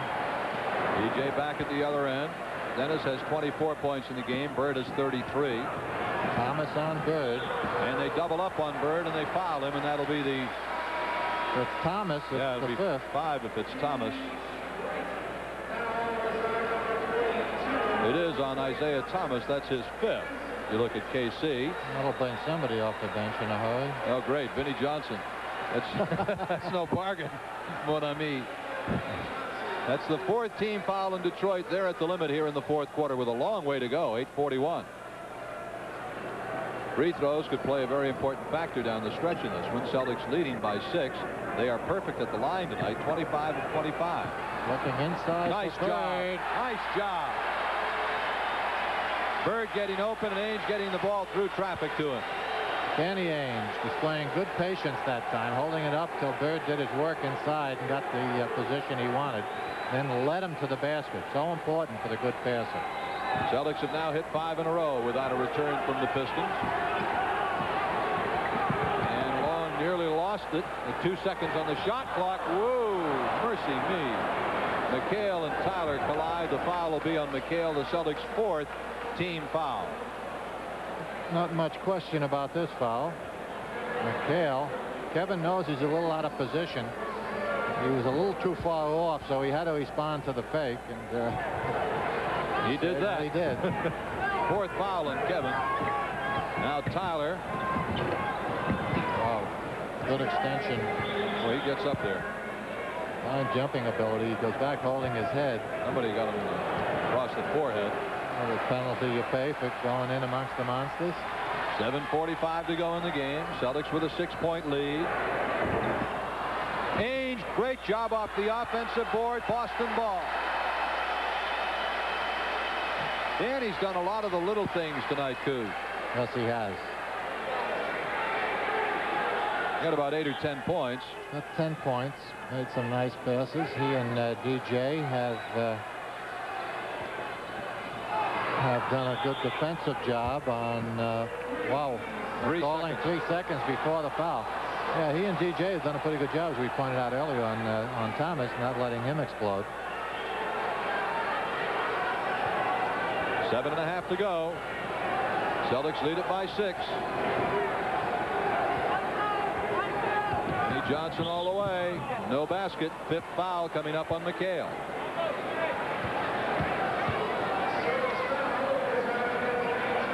If the Celtics come out of here with a win, it's not going to be easy. Vinny, coming off that pick, sensing that McHale was switching, knew he had about 17 feet to exploit that speed advantage and took it in on McHale. The Pistons, who had 5 in a row run on them, have now come back with 3 in a row on the Celtics, and Johnson will try to make it 4. He had a 34-point game Sunday. Now he's got 26. Celtics are over the limit. So there you are. 4-point game, 7:20 to go. Trying to get it to McHale. Ainge is left open. 17-footer, and he knocks it home. Big hoop there. Danny Ainge putting the Celtics back up by 6 again. 7 minutes to play. Johnson. Notice not many fast break baskets at this point. Both teams, they say, getting a little more conservative. And that's good reason why the Celts need a little daylight, because a game like this goes down where you've got, you know, a 3 or 4 point advantage, a lot of things can happen in the last minute of play. McHale got himself tangled up. He lost his position on the floor. Vinnie Johnson back. Pistons are down by 6. Rebound by Curitan to Tyler. Rebound. Maxwell trying to get it. Loose ball. Foul Detroit. Celtics will be on the line. Break for the Celtics there. Detroit missing a couple of close-in shots. Tripucka back in. He replaces Curitan for the Pistons. Jordan's not a shooter, but I tell you, he's gotten a lot done on those balls tonight. Yes, he has. And a good addition to their team. Cedric shooting 2. Celtics with Ainge. As you look at Casey Jones. Celtics with Ainge and Johnson at the guards. McHale in the middle. Maxwell and Bird at the forwards. McHale has 5 fouls. So Parrish is sitting down. McHale is staying in. Maxwell. That's the front end. One more for Senior Max. He's really coming around. Well, it's been said often enough, but you know, when it comes to the Phillies and the LAs, and hopefully it will, Old Max is going to have to play a very meaningful role. Timeout on the floor. The Celtics have hit 27 straight foul shots, and they lead by 8 points. At this point in the ball game, Larry Bird, leading Celtics scorer, 35 points, 10 rebounds. Celtics have hit 27 out of 27 from the foul line, and with 6:24 to go, there's your score. Celtics by 8. Robert Parrish is back in, and Kevin McHale sits down for the Celtics. And that's testimony to the game Detroit has played here. You know, as well as they've shot from the foul line, they still haven't been able to shake it. Yep. Oh, Johnson runs into a hard pick by Lambier. Need a little better communication out there, gang. That kind of smarts when you run into that much man. Yeah, Terry Tyler really gets up in the air on those shots. The back man on those picks has got to make a lot of noise and let the guy guarding the one using the pick know that that big guy is coming up there. Celtics lead is 6. Bird makes it. No. That one went everywhere except through the bottom. So it's a 6-point Celtic lead with 5:40 to go. I think Daly's going to have to bite the bullet and put Thomas in there pretty soon. Terry Tyler misses the shot. Cedric Maxwell fouls him, and Terry Tyler will shoot 2. Now Isaiah's got 5. He's been sitting down for a couple of minutes. Yeah, there's Tyler getting a little bit of a step on Max from on top. Max trying to get back into the play. Didn't have much choice because he had fairly easy little backboard 15-footer. Tyler with 2 shots. Now Maxwell goes out, and Kevin McHale is back in. 5 personal fouls in all. One more shot for Terry Tyler. Ooh. Big pair of misses for the Pistons, and very fortuitous for the Celtics. Not only that, but it should help them. You got that right. Bird looking for McHale. They double McHale. That means someone is loose. It's Ainge who gets fouled by Johnny Long, and Danny Ainge will be at the line. Ainge coming over from the weak side gets inside the defensive rotation, so he gave McHale a target. I don't know if we can see that again, but it's so important for those people coming from that weak side. And Daly is going with. See what I mean? Now there's the trap. You've got to get inside that man who happened to be long that time to give the man a target. If you're not careful or allow the defense to stay between you and the ball, it takes the target away. Ainge misses 2 free throws. Well, so each team has given the other team a gift. The Celtics had been perfect with 27 in a row before the 2 Ainge misses. So it remains a 6-point game. And Isaiah Thomas is back in, replacing John Long for Detroit. 5 minutes left. The steal. Celtics at 3-on-3. Ainge is open, and he hits the hoop. Well, that makes up for the 2 free throws quickly. Triggered by the Tripucka missed dribble. Bad play. The offense had broken down. He just took it into the back. 16 points now for Ainge. Tripucka coming through is fouled by Parrish, and Tripucka will go to the line. 4:37 left. Look at it again. It is. Same situation. Trap down inside. Big man Lambier looks immediately to the weak side. That's where the men are left when you've got a trap situation. You always try to leave the furthest man away from the ball, so it takes 2 or 3 pass rotation to find that weak side man. What the offense does is they bring that weak side man over to the ball and through the middle. We saw Ainge do it a moment ago. That time Tripucka. Tripucka gets the 2 free throws, so it's a 6-point game again, 112-106.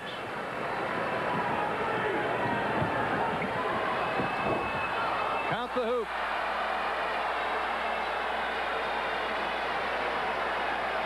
(114-106). Celtics by 8. 4:20 left. Roundfield. Lambier the rebound. Detroit hangs around within 6 with 4:10 left. Bird right by Tripucka. Good night. Well, Tripucka said he was going to give him outside, but he wasn't going to go around him. I'll tell you, he blew by him that time. 39 points now for Larry Bird. His playoff career high is 42. Lambier knocks one down. See, a lot of guys don't want that shot right now. You notice that? Yeah, you're on right. both teams. Go to the muscle at this point. 6-point Celtic lead. 3.5 minutes left in the game. The non-shooters get identified very quickly at this stage of the game. They're the ones running away from the ball. Bird getting it to Parrish, but he was being fouled by Kelly Tripucka. Robert will shoot too. Here's the foul coming up. Oh, yeah. I don't know how Tripucka ended up with Parrish, but I'm sure the Celts were happy. They immediately spotted it and took advantage of it. Robert with 2 free throws. Makes the Celtics 28 out of 30 at the foul line in this game. One more for the Big Chief. Celtics by 8 with 3.5 minutes to play. All Celtics starters in double figures in the game now. 3rd game in a row this has happened. Celts, the best free throw shooting team in the league, and I'll tell you, that wins a lot of ball games for you, especially in the playoffs, where games are decided by 1 or 2 points so often. Celtics looking for a 10-point lead. McHale has it slapped out of his hands by Lambier. Fine defensive play. Isaiah back. Vinnie Johnson's been their man. Woo. There's no stopping that guy. All right, Vinny, ease off. We believe you. 6-point game, just under 3 minutes to go. He keeps proving it to us over and over and over again, right? And he's very repetitive, isn't he? Bird with 39 points in the game. Doubled up, misses. Roundfield the rebound. 2.5 minutes left. Celtics lead by 6. Again, good defensive rotation by the guard that time. Oh, Tripucka fired up a brick from in close, and Parrish came down with a rebound. And the Celtics take a timeout.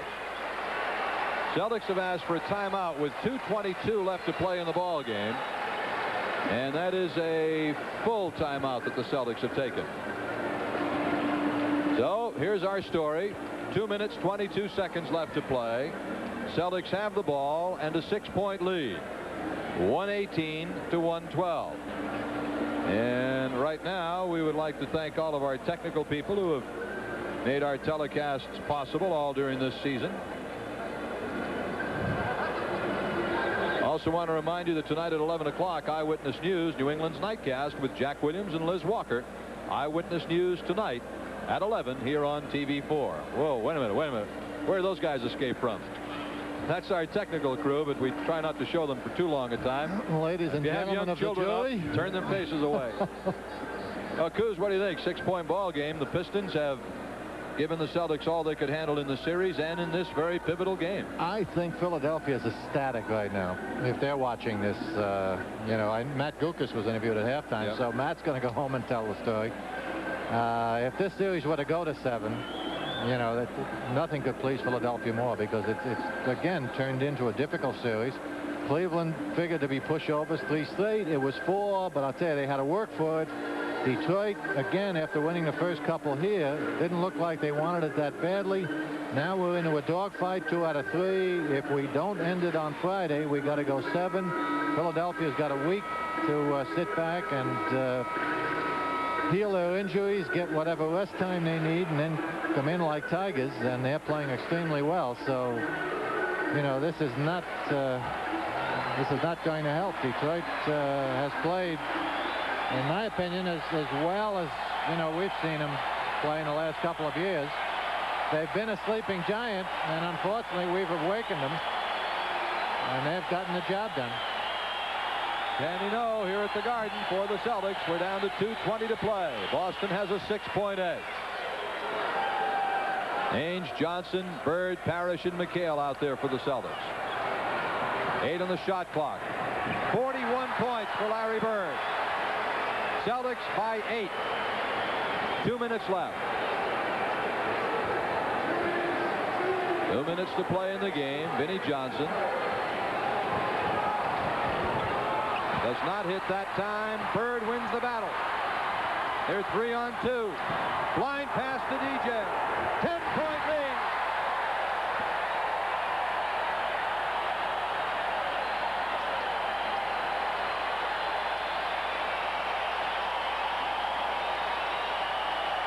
A quick Boston flurry, and the Celtics are up by 10 with 1:46 to go, mon ami.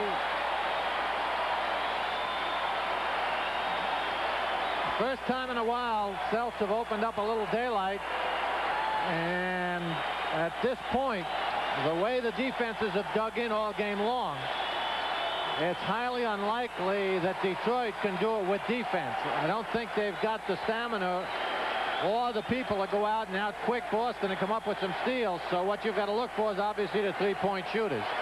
Maybe a little early for Daly to go to that, but as I say, I don't think he feels he can get back the other way.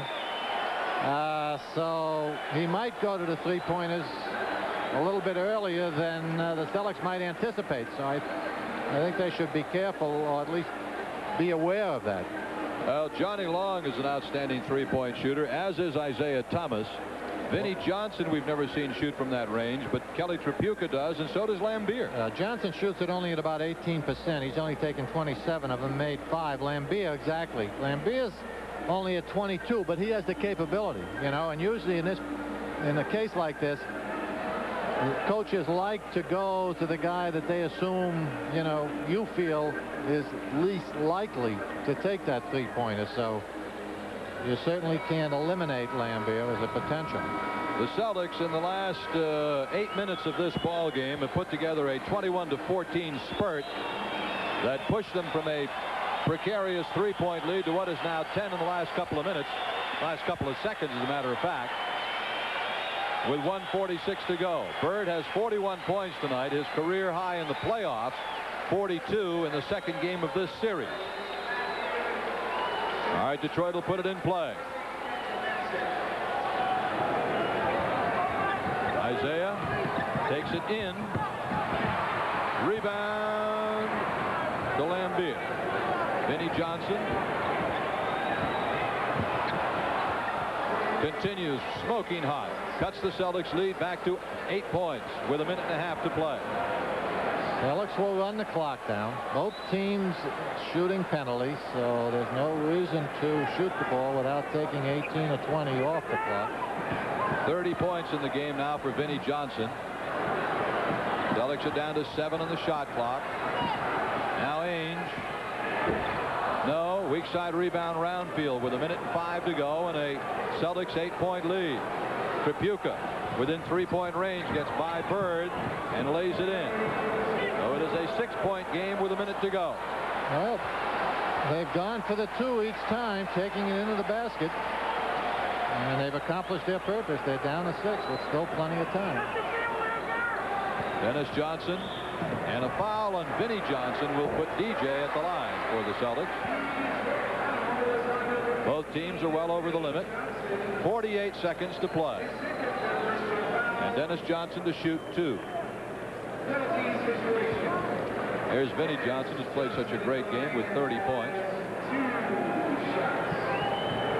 He had 34 on Sunday. Dennis Johnson has 26. 27 now. One more for DJ.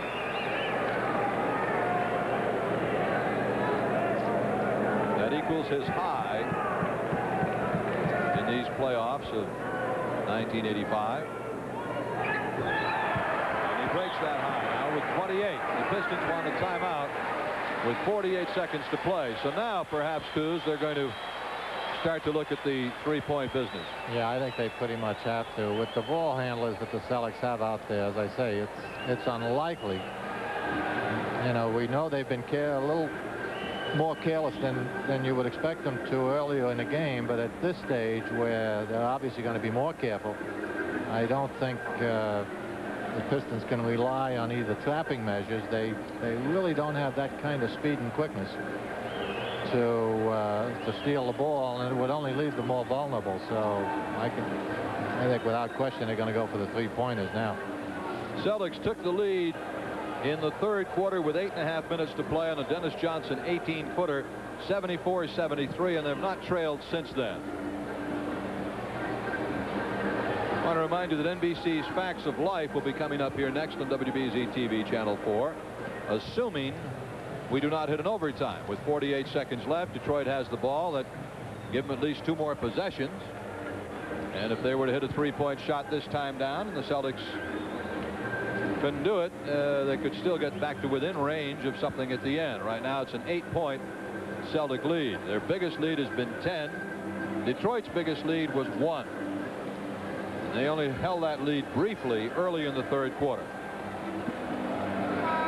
Well, it looked like they were going to set a tempo at that stage, but the 2 quick outside shots there that we talked about, I think, changed that around a little bit. Of course, that's again a difficulty with a team that relies so much on outside shooting. That's when they were ahead by a point. Yeah, if you know, the old cliche about you live by the jump shot and you die with it, but you know, you pretty much have to sustain that outside shooting throughout a game against a good team that's digging in at least. Lambier for the three-pointer. Three-point shot.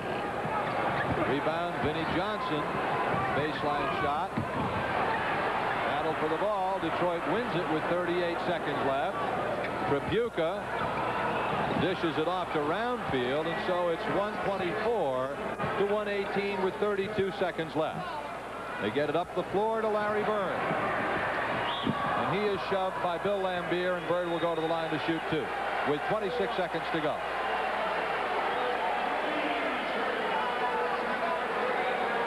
Now, Lambier doing the only thing he could do here. And he commits the foul, and Larry will shoot 2.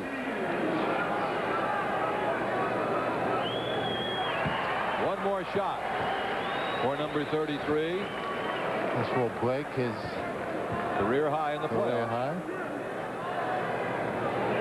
43 for Bird. A career playoff high for Larry with 26 seconds to go.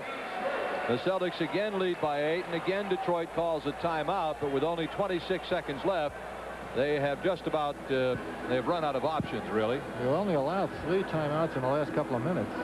That's it. That's their third. Is that their third? 4 for the quarter. So yeah, that's certainly.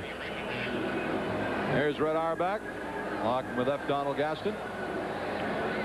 Celtics ownership and top brass obviously pleased with the result tonight. Not over yet, but only 26 seconds to go. And so this will go to game number 6 on Friday night in Detroit. And we seem to think, Coos, that if the Celtics play the first 3 quarters Friday night the way they played the first 3 quarters the other 2 times in Detroit, and then play a good 4th quarter, they'd be in pretty good shape. Well, you asked on top, you know, was it time in a 2 out of 3 for the talent to take over? And that's certainly what's going to be required in that Friday night game. It's not going to happen by luck, but Boston is the better team. They're going to have to prove it on the floor at Joe Louis Arena on Friday, which they would have done, there's Bird's stat, which they would have done in the first 2 games in Detroit, as we said earlier. You know, it wasn't the defense so much that let them down. There were exceptional performances by Tyler and Johnson. But if Boston has its normal 4th quarter, instead of coming up with 21 and then 12 points, yeah, you know, they still win the game despite the performances. So you know, I think most observers that have seen the games up to now have felt that Detroit has played up to their potential or overachieved, and Boston has underachieved to a certain degree and in critical periods, and specifically those 2 last quarters in Detroit. So if they go out and play the full 4 on Friday, I think you're going to have it end then. But that's a big if. All right, Detroit will put the ball in play. Tripucka is out there with Thomas, Tyler, Roundfield, and Long. They've got the 3-point shooters out there. Tyler tries his hand at it. Does not score. Tripucka lays it in. He is fouled with 20 seconds left, so they may get a 3-point play out of it anyway. Foul was on Dennis Johnson.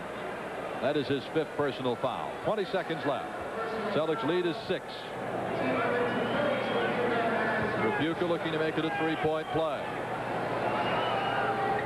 Does. I think they've got a foul quickly now. There's the trap on the ball. They hook it up court to Parrish. And Robert, showing as the little man moves, gets it over midcourt. He is fouled by John Long. Robert Parrish will shoot 2 with 11 seconds to play.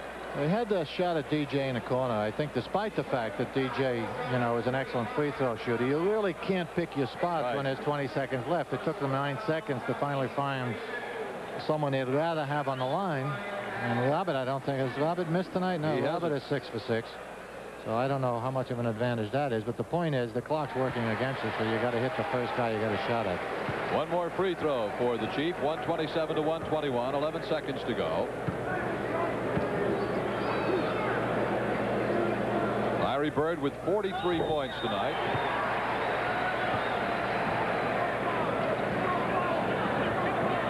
Here's Isaiah Thomas. Now John Long behind the 3-point line. He hits it. 128 to 124. I'm sorry, 128 to 123 with 3 seconds left. Ainge is fouled by Isaiah Thomas. And Ainge will come up the other end to shoot a couple. But again, a high-scoring game. And not what we expected on top. Isaiah fouled out, by the way, with that one.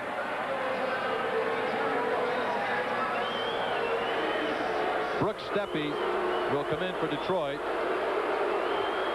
20 points for Isaiah. So quiet 20. Again, frustrating night for the little guy. You know, he's got such massive talent, and he really hasn't been allowed to demonstrate all of it in this series. He had the one good game. Was it his second game? Yeah. Here, but you know, you're right. And tonight was a quiet 20 points. All right, Brooks Steppe, and that is the ball game. So the Celtics take a 3-2 lead in the series. The final score here at the Garden: the world champion Celtics 130, and Detroit 123. Gil Santos and Bob Cousy here at the Garden, where the Celtics have just taken a 3-2 lead over the Detroit Pistons off a 130 to 123 win. The Celtics led at all stops, 38-33 at the first quarter, 68-67 at the half. They went ahead with 8.5 minutes to play in the third on the Dennis Johnson jumper, led 95-90 after 3, and win it at the end by 7.